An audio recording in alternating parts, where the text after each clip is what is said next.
Assalamualaikum warahmatullahi wabarakatuh. Dengan saya Dapla Martinus, saya dari Universitas Muhammadiyah Bengkulu. Sehubungan dengan diadakannya kuliah kerja nyata atau sering kita kenal dengan istilah KKN, di tengah-tengah pandemi atau di tengah-tengah virus corona yang sedang melanda Indonesia pada saat sekarang ini.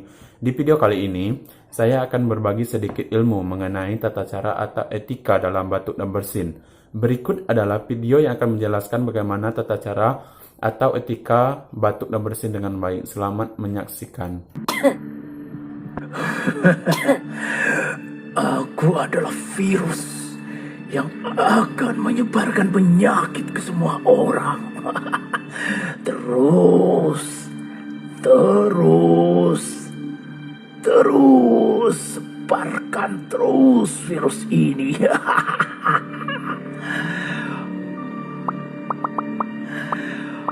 Aku akan menginfeksi orang lain melalui mata, hidung, dan mulut mereka.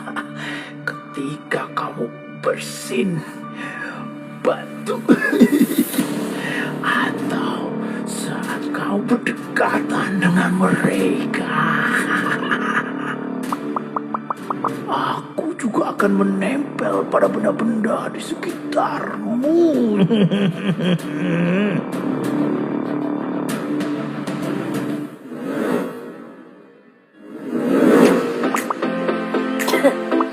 Hey, kalau kamu lagi sakit batuk, alangkah baiknya tutup mulut dan hidungmu menggunakan masker, supaya tidak menularkan ke orang lain.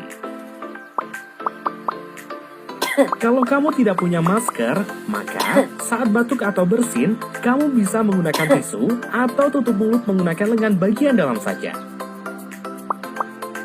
Nah, setelah itu, buang tisu atau masker bekasmu ke tempat sampah. Mudah kan?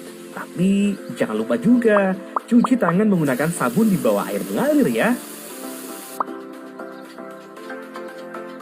Ingat, lakukan juga social distancing dengan menjaga jarak 1 meter dengan orang lain.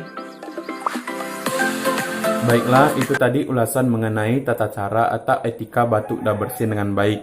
Semoga di video kali ini bermanfaat bagi kita semua dan semoga virus corona ini cepat berlalu dan kita dapat beraktivitas seperti biasanya.